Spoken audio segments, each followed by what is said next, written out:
Bienvenue dans ce nouveau tuto. Aujourd'hui, je vais apprendre à faire le Copenhague Haka.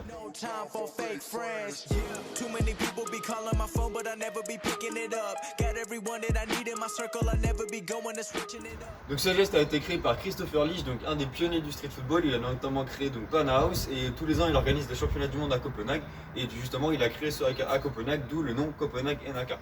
Donc moi, j'ai très peu de clips en le faisant, mais je l'adore quand même et je le fais assez souvent. Et donc aujourd'hui, je vais te l'apprendre en 3 étapes. Donc, première étape, tu mets la balle sous la semelle de ton bon pied, comme ça. Et ce qui va être très important au niveau du lever de balle, donc le lever de balle ça donne ça. Ça c'est la première étape. Et ce qui va être très important pour que la balle se lève et que tu sois à l'aise en la levant, ça va être de mettre ton pied d'appui le plus loin possible devant toi. Donc ça donne ça.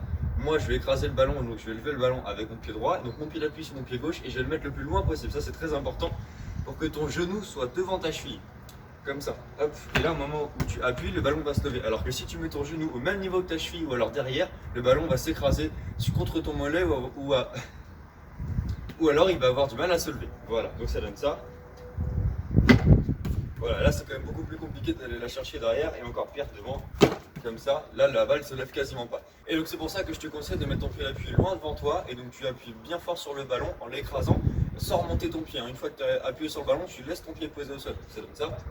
Là, et donc là mon pied n'a pas bougé du sol, j'ai quand même réussi à lever le ballon, c'est important. Parce qu'au début on peut très bien avoir le réflexe de faire quelque chose comme ça et de remonter le talon comme on ferait juste ici quoi. Accompagner le ballon lorsqu'il se lève. Donc ce qui est très important c'est d'appuyer sur le ballon, de laisser sa semelle au sol et donc voilà, le ballon va se lever et après on passera à la deuxième étape. Ici on va venir décaler le ballon avec le mauvais pied, donc ça donne ça. Hop, juste ici, donc j'ai appuyé sur le ballon est en train de se lever à droite, donc sur le bon côté, parce que moi c'est à droite, et donc juste ici avec le mauvais pied, on va venir taper le ballon en passant derrière la jambe d'appui. Je m'explique, donc ça donne ça. Et voilà, donc avec le talon, avec l'intérieur du pied, là où tu te sens le plus à l'aise.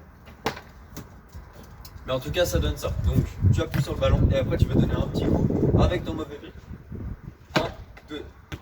Donc là à ce moment-là je te conseille de la mettre loin et surtout haut pour que le haka soit impressionnant et pour que tu puisses finir comme tous les hakas au niveau de la troisième étape, tout simplement tendre la jambe pour finir le haka.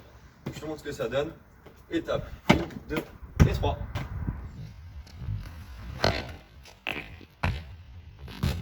Donc comme d'habitude c'est un geste dont tu vas pouvoir te servir pour mettre des buts, pour mettre des crampons. Donc encore une fois pour les crampons n'hésite pas à bien la taper vers le sol pour que ce soit plus facile de la récupérer.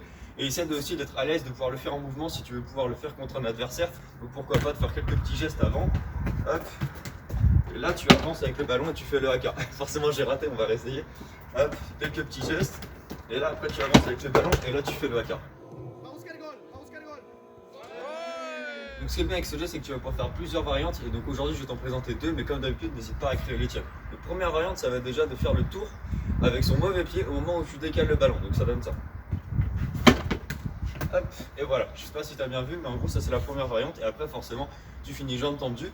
Ou alors justement comme dans la deuxième variante tu peux aussi faire donc un haka, c'est-à-dire la prendre sur l'extérieur de ton genou avant de tendre la jambe et de finir en haka classique. Et donc là plutôt que de le faire en une touche tu le fais en 2 touches, donc ça donne ça. Stay down till the end. Need me, I need them. Whole team gon' make ends. No time for fake friends. Ain't about money, it's about being loyal. Cause when I had nothing, they stayed on my soil. The grass might be greener on the other side, but not for the ones who left me out to dry. Donc voilà pour mes 2 variantes. J'espère que ce tuto t'a plu et que t'as pu comprendre toutes mes explications. Dis-moi dans les commentaires ce que tu veux apprendre dans le prochain tuto et moi je te dis à la prochaine. They come true. Stay down till the end. Need me, I need them. Whole team gon' make ends. No time for fake friends.